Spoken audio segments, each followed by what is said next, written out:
You're listening to the Do This First podcast, and I'm Santa, your host.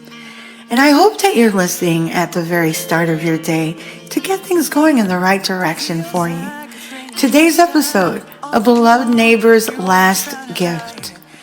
There was a very special neighbor in Spring Hill, Tennessee, who spent his last days creating Christmas gifts for everyone in his community. Even though he passed away suddenly, his gifts still found their way to the right hands just in time for the holidays. Charles Britt Sr. is who I'm speaking of. He was a lover of people. He used his time and talent to serve and show love to others. Before his passing, he spent hours in his workshop making puzzles to give to his neighbors. Britt moved to Spring Hill 15 years ago to be closer to his family. Even in his new community, he continued to be active by serving as a local chaplain and participating in the local Chamber of Commerce. In his spare time, he enjoyed creating intricate wood crafts in his workshop.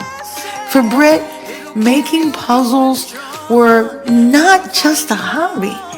It was really a way to serve others. He would make personalized gifts for people like plaques with their names on them. This year, he decided to make enough puzzles for every neighbor in the Gulfview Estates community that he resided in.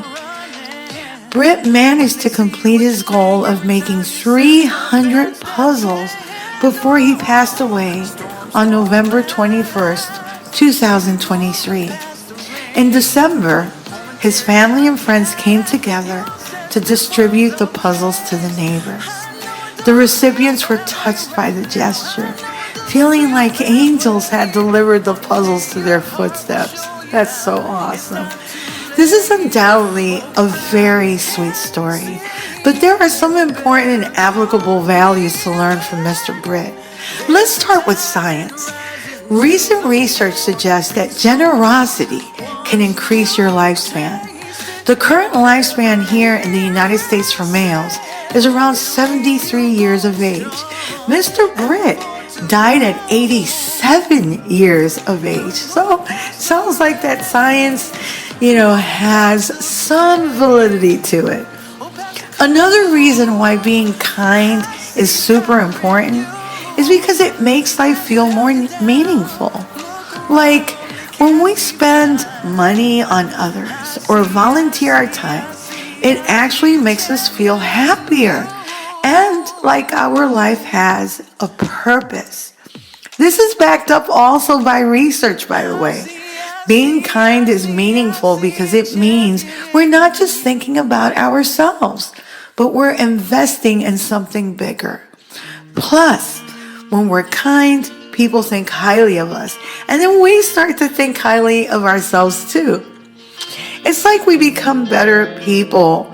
And get this, in a world where it's hard to find joy sometimes, being kind can actually make us feel satisfied with every aspect of our lives in the long run. Kind of has that halo effect.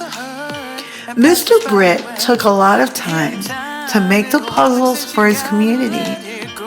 But the awesome thing about this is something as simple as a compliment to others can have a similar effect. It can actually make us even happier than getting compliments ourselves.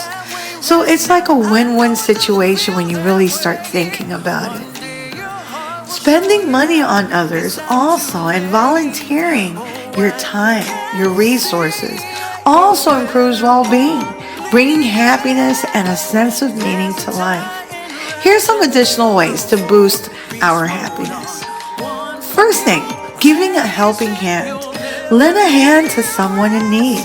It could be helping a friend move or carrying groceries for someone, spring cleaning, tutoring, or even a piece of advice on a topic you know something about. Small acts of kindness can make a big difference.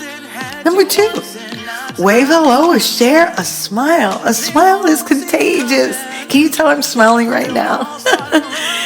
You can brighten someone's day by flashing them a friendly grin. You never know, it might just make their day a whole lot better. Number three, listen and be there. Sometimes all someone needs is a listening ear. Be a good friend and lend an ear to someone who needs to talk. Show them that you care and that they're not alone. Number four, say kind words. Words have power, so use them wisely.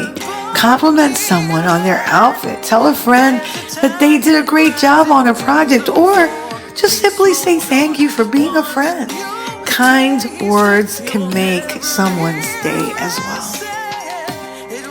Lastly, I was in the city and saw that there was a car parked with an expired parking meter. So I put an hour's worth of coins and left an anonymous note on their windshield with the hope that one day they will pay it forward. When you develop a kindness mindset, you readily identify opportunities to be nice because you want to. It really is a different way of thinking. Of course, use your judgment and know that you'll feel a boost of positivity when you do something good without expectations of reciprocity. So what will you do today? Let me know, as I'm starting to keep a journal of all the ways people are paying it forward and would love to include you too. I would also like to suggest The Secret Power of Kindness, 10 Ways to Unlocking Your Capacity to Change the World. It's by Greg Atkinson. Though the author's a pastor, I feel the book shows practical ways everyone can be kind and thoughtful. I'll leave you with a quote from the great prolific poet Ralph Waldo Emerson. You cannot do kindness too soon, for you never know how soon it will be too late. Check back tomorrow for another boost of positivity. Make today count. You're moving past the rain, moving past the pain, oh, past the color blue. I see power in you. Past what held you down. Look around, they can't be found. I see a champion in you.